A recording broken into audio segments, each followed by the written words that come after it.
नमस्कार साथियों, स्वागत है आप सभी का एक बार फिर से एजुकेयर में। उम्मीद करते हैं कि आप सभी दोस्तों का प्री एग्जाम जो हुआ था वो सभी का पास हो चुके होंगे और अब जो बारी है वो है रीट मेंस की।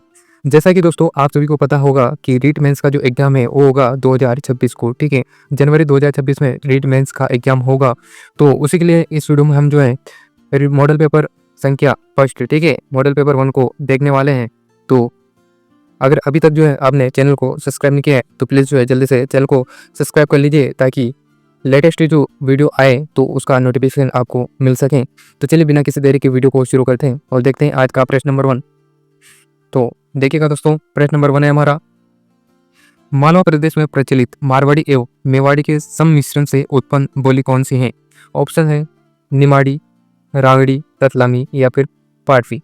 तो दोस्तों अगर आपका भी इसका जो उत्तर आपको अगर आता है तो आप जो है सेल्फ एनालिसिस जरूर करिएगा कि आपके जो है कितने क्वेश्चंस राइट हो रहे हैं और उसको जो है आपको कमेंट करके जरूर बताना है, ठीक है। तो ध्यान रखिएगा दोस्तों, मारवाड़ी तथा मालवी के मिश्रण से जो बोली उत्पन्न मानी जाती है वो कौन सी है? तो इसका राइट आंसर हो जाएगा ऑप्शन नंबर बी, ठीक है, रागड़ी इसका राइट आंसर हो जाएगा, ठीक है। चलिए अगला क्वेश्चन नंबर 2 है, असंगत बताइए, ठीक है। असंगत इसमें से हमको छाटना है। ऑप्शन से पहला नेमिनाथ, बारहमासा, पलहन, बुद्धिरासो, चलहन, पिंगल शिरोमणि, कुशल लाभ और समराइचा और जिनसेल चूरी। तो इसमें जो है रचनाएं दी गई हैं, एक तरफ लेखक दिए गए हैं और इसमें से बाकी 3 जो हैं वो सही हैं और एक जो है गलत है, वो हमें देखना है, ठीक है। तो ध्यान रखिएगा दोस्तों, इसमें जो डी वाला दिया है जिन सेंचुरी, ये वाला सही नहीं है, ठीक है। बाकी इसमें जो है नेमिनाथ, बारहमासा जो दिया है, पलहन, ये बिल्कुल सही है। बुद्धिरासो, चलन, ये भी सही है। पिंगल शिरोमणि, कुशल लाभ, ये भी सही है, यानी कि ये तीनों सही है। बाकी डी वाला जो है हमारा गलत हो जाएगा, ठीक है। चलिए प्रश्न नंबर 3 देखते हैं, राजस्थानी भाषा साहित्य संस्कृति पोतीरा लिखारा कौन है? जैसा दोस्तों आपको पता होगा आपके सिलेबस रीट मेंस में जो है राजस्थानी साहित्य दिया गया है और उसी का ये क्वेश्चन पूछा गया है। यहाँ पे जो है राजस्थानी भाषा साहित्य संस्कृति पोतीरा लिखारा कौन है, इस प्रकार के ही क्वेश्चन आपको वहाँ पे देखने को जरूर मिलेंगे। तो ध्यान रखिएगा दोस्तों, इसका जो राइट आंसर हो जाएगा वो हो जाएगा ऑप्शन नंबर सी, ठीक है, यानी कि डॉक्टर कल्याण सिंह शेखावत इसका राइट आंसर हो जाएगा, ठीक है। चलिए अगला प्रश्न देखते हैं, प्रश्न नंबर 4 है, वेली कृष्ण रुक्मणी री ने 5 वेद और 19 पुराण कौन के, ठीक है। इस प्रकार के क्वेश्चन जो राजस्थान भाषा में पूछे जाएंगे आपसे, तो ध्यान रखिएगा इसमें जो वेली कृष्ण रुक्मणी को 5वां वेद और 19 पुराण किसके द्वारा कहा गया है, इस प्रकार से पूछा गया है। तो ध्यान रखिएगा ये कहा था दूरसहारा, ठीक है, ऑप्शन नंबर डी इसका राइट आंसर हो जाएगा। उसके बाद में प्रश्न नंबर 5, देश दर्पण, ठीक है, इसमें भी जो है हमें असंगत बताना है। तो देश दर्पण, संगतार, शंकरदान सामोर, दातार बावनी बाकीदास, कीर्तार बावनी दूरसहारा, भद्रेश्वर बाहुबली घोर, शालीभद्र शूरी। तो ध्यान रखिएगा दोस्तों, प्रश्न नंबर 5 में जो है क्या हो जाएगा हमारा, डी वाला बिल्कुल सही हो जाएगा, ठीक है।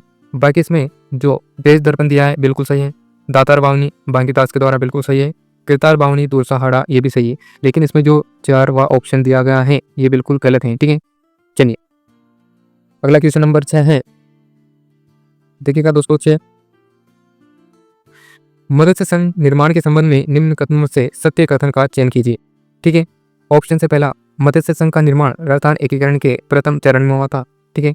उसके बाद में दिया गया है मत्स्य संघ का नाम के मुंशी के द्वारा सुझाया गया था, बिल्कुल सही है। मत्स्य संघ के राज प्रमुख करौली के महाराजा थे। मत्स्य संघ के प्रधानमंत्री शोभाराम कुमावत थे, ठीक है। यानी कि इसमें जो है कौन कौन से सही है, तो ध्यान रखिएगा चारों इसमें राइट होंगे, ठीक है, चारों जो राइट हो जाएंगे हमारे। यानी कि मत्स्य संघ का निर्माण राजस्थान एकीकरण के प्रथम चरण में हुआ था, बिल्कुल सही है, ठीक है। उसके बाद में मत्स्य संघ का नाम के मुंशी के सुझाव पर रखा गया था।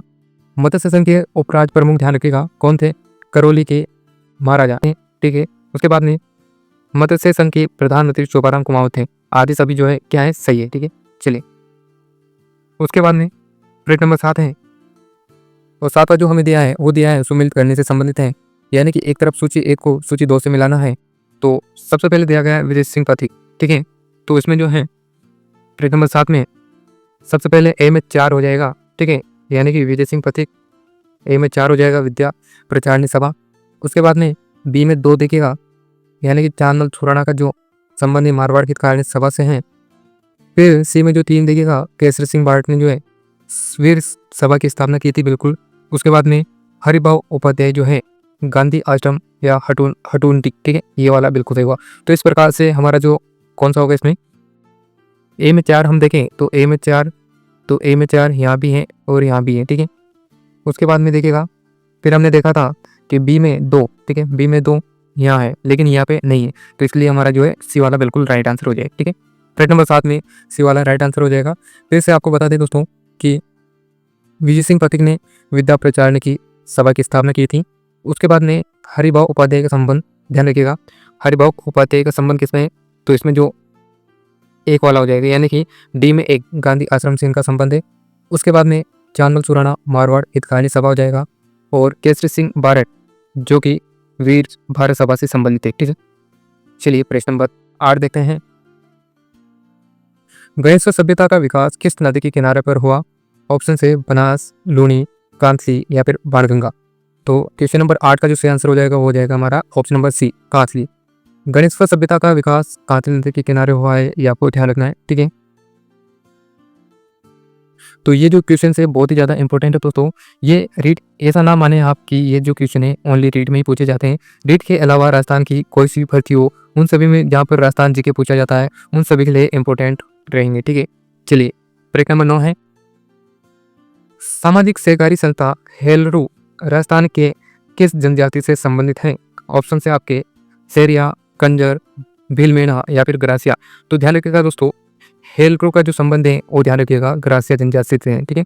ग्रासिया जनजाति के बारे में जो है हेलरू संस्था का जो है स्थापना की गई थी, इसके लिए ये आपको ध्यान रखना है। उसके बाद में प्रश्न नंबर 10 है, बीजा और माला उपजातियां संबंधित है?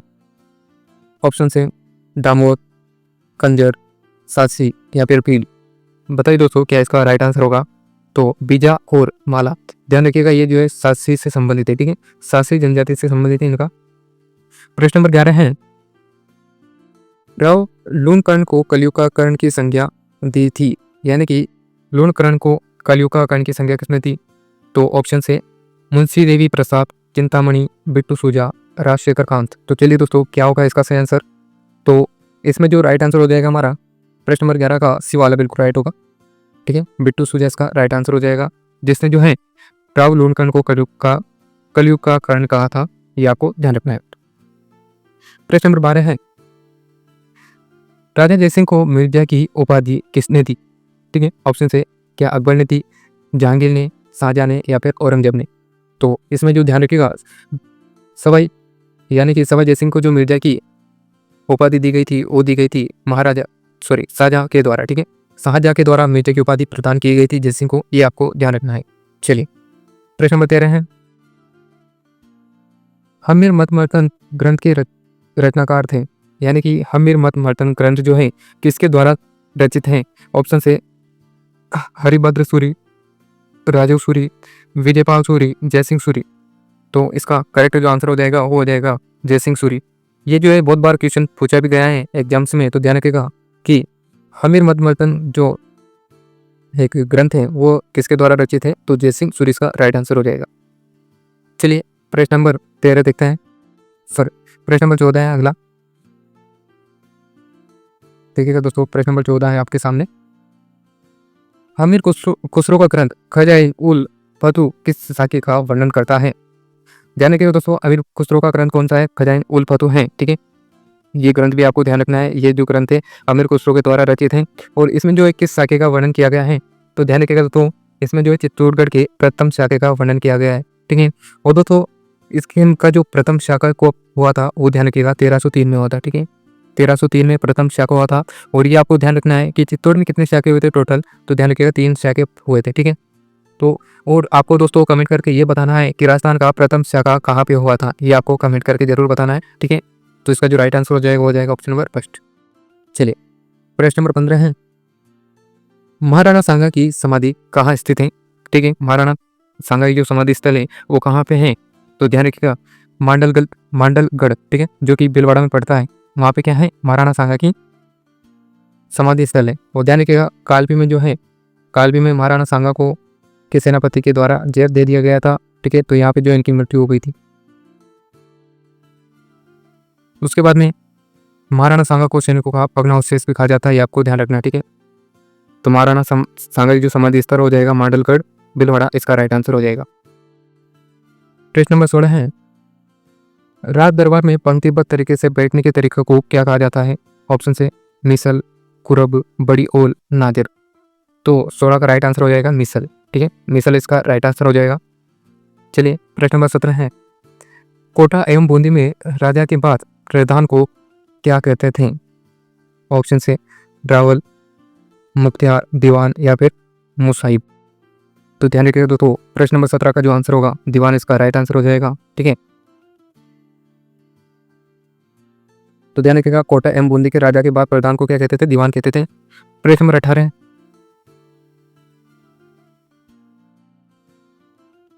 प्रश्न नंबर 18 है, महिला क्रांतिकारी शारदा भार्गव का संबंध किस प्रजामंडल से रहा है? ऑप्शन से अलवर, कोटा, जयपुर या फिर मारवाड़। तो ध्यान रखिएगा दोस्तों, कोटा से जो है किसका संबंध रहा है? शारदा भार्गव का संबंध जो है कोटा प्रजामंडल से रहा है, ये आपको ध्यान रखना है। ठीक है, अगला क्वेश्चन नंबर 19 है, खालसा क्षेत्र किसानों ने किस रियासत में आंदोलन किया था? ऑप्शन से मेवाड़, अलवर, जयपुर, सिरोही। तो इसका राइट आंसर हो जाएगा अलवर। ठीक है, अलवर जो है इसका बिल्कुल राइट आंसर हो जाएगा।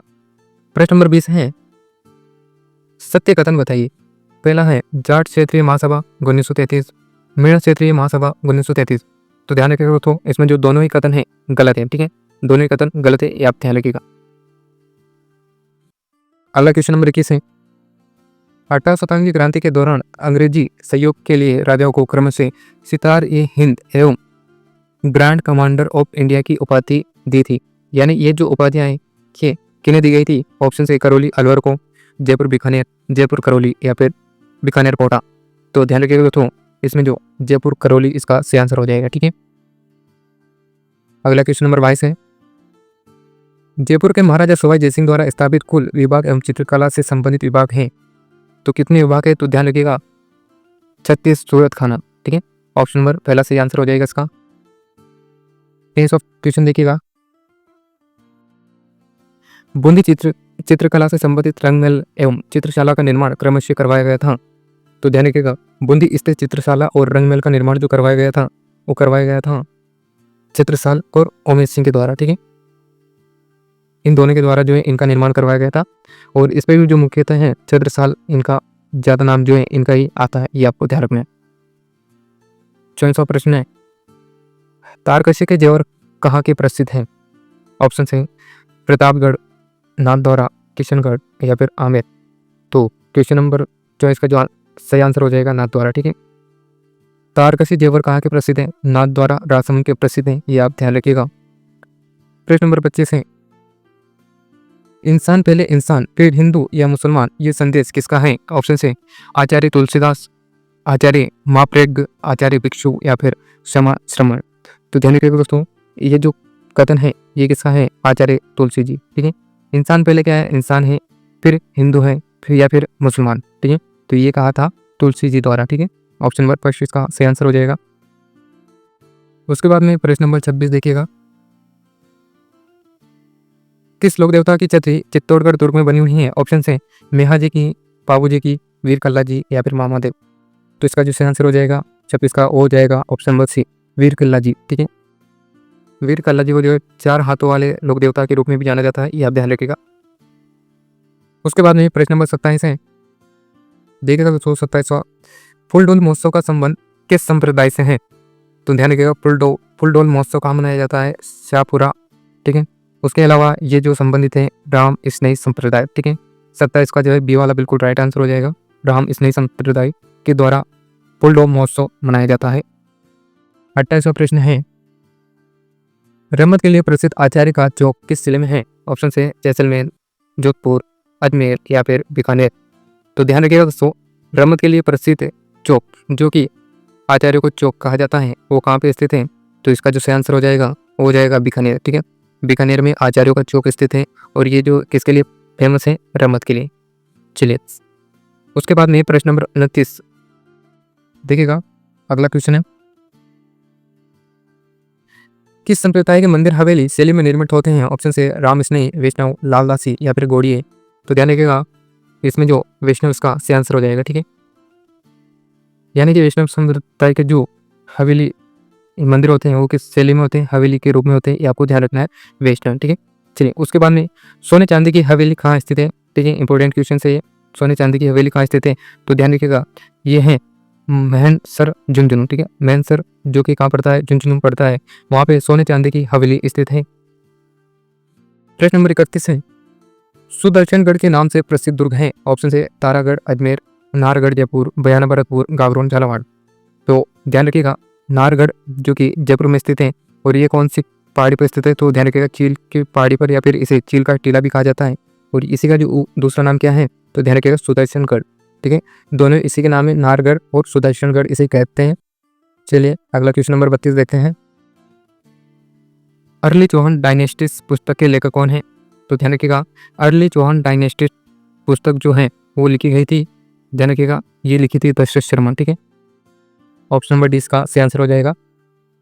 उसके बाद में प्रश्न नंबर 33 है, वीरों के स्मारक स्थल बचूड़ला किस जिले में स्थित है, ऑप्शन से क्या अलवर में है, या फिर प्रतापगढ़, सिरोही या झुंझुनू। तो ध्यान रखिएगा वीरों के स्मारक स्थल बचूड़ला ये इंपॉर्टेंट है, तो ध्यान रखिएगा ये कहाँ स्थित है, तो ये है प्रतापगढ़ में स्थित है, ठीक है, ऑप्शन नंबर 20 का सही आंसर हो जाएगा। अगला क्वेश्चन नंबर 34 है, राजस्थान में निम्नलिखित में से जिलों में से कौन सा सोयाबीन उत्पादक है, तो ध्यान रखिएगा सर्वाधिक जो सोयाबीन का उत्पादन होता है वो कहाँ होता है, तो इसमें हो जाएगा 12, ठीक है, 12 जिले में जो है सर्वाधिक सोयाबीन का उत्पादन होता है, ये आपको ध्यान रखना है। अगला क्वेश्चन नंबर 35 है, सुमेलित करने वाले क्वेश्चन पूछा गया है, सूची 1 को सूची 2 से सुमेलित करना है, ठीक है, तो ध्यान रखिएगा सबसे पहले मेजाबाद, तो ध्यान रखिएगा मेजा कहाँ स्थित है, मेजा है भीलवाड़ा, तो ए में हो जाएगा हमारा 3, ए में 3 हो गया। उसके बाद में जवाई की बात करें तो जवाई हो जाएगा प्रतापगढ़, ठीक है, फिर बी में 2 हो जाएगा, बी में 2, फिर उसके बाद में हम देखें जवाई, जवाई पड़ता है कहाँ पड़ता है, तो ध्यान रखिएगा पाली, जवाई पाली में पड़ता है। उसके बाद में माई बजाज सागर ये हो जाएगा बांसवाड़ा, ठीक है, तो इस प्रकार से हम मिलान करेंगे तो हमें जो है फर्स्ट वाला बिल्कुल सही बैठ रहा है हमारी, ठीक है, तो ये वाला हमारा बिल्कुल सही हो जाएगा, ऑप्शन नंबर फर्स्ट, ठीक है। चलिए प्रश्न नंबर 36 देखते हैं, राजस्थान में बंजर भूमि विकास कार्यक्रम क्रियान्वित होता है, तो ये किसके द्वारा चलाया जाता है या फिर क्रियान्वित होता है, तो ध्यान रखिएगा जो बंजर भूमि विकास कार्यक्रम है वो चलाया जाता है, ये चलाया जाता है विकास ग्रामीण विकास पंचायती राज विभाग द्वारा, ठीक है। इंपॉर्टेंट क्वेश्चन दोस्तों पूछा जा सकता है कि बंजर भूमि विकास कार्यक्रम किसके द्वारा क्रियान्वित किया जाता है, तो ध्यान रखिएगा आंसर होगा इसका ग्रामीण विकास एवं पंचायत राज विभाग, ठीक है। अगला question number 37, Chambal fertilisers and chemical limited Rajasthan के किस जिले में स्थित है, ठीक है, यानी कि चंबल फर्टिलाइजर यानी कि जो यूरिया खाद बनाया जाता है उसकी जो फैक्ट्री पूछा गया है वो कहाँ पे स्थित है, तो ध्यान रखिएगा इसका राइट आंसर हो जाएगा कोटा, ठीक है, कोटा इसका राइट आंसर हो जाएगा। प्रश्न नंबर 38, तो राइट आंसर हो जाएगा हमारा जयपुर में, ठीक है, नात्रा की पाल कहाँ स्थित है, जयपुर में स्थित है, ये आप ध्यान रखिएगा। 38 का जो आंसर हो जाएगा ये वाला बिल्कुल राइट आंसर हो जाएगा। प्रश्न नंबर 39, 2011 की जनगणना के अनुसार निम्नलिखित जिलों में से किसमें जनसंख्या घनत्व अधिकतम पाया गया है, तो ये जो है 2011 के अनुसार पूछा है, क्योंकि अभी जो हमारी इसके बाद में नहीं आनी थी लेकिन वो कोरोना की वजह से नहीं आ पाई है, तो ध्यान रखिएगा। और इसका जो राइट आंसर हो जाएगा हमारा वो हो जाएगा ऑप्शन नंबर सी नागौर, ठीक है, नागौर इसका करेक्ट आंसर होगा। उसके बाद में अगला क्वेश्चन नंबर 40 है, राजस्थान की पर्वत चोटियों के बढ़ते क्रम में व्यवस्थित कीजिए, तो ध्यान रखिएगा सबसे पहले इसमें व्यवस्थित करना है, तो ये 40% में हमारा सबसे पहले तारागढ़, कुंभलगढ़, अचलगढ़, गुरु शिखर, ठीक है, ये वाला बिल्कुल राइट आंसर होगा इसका, ठीक है।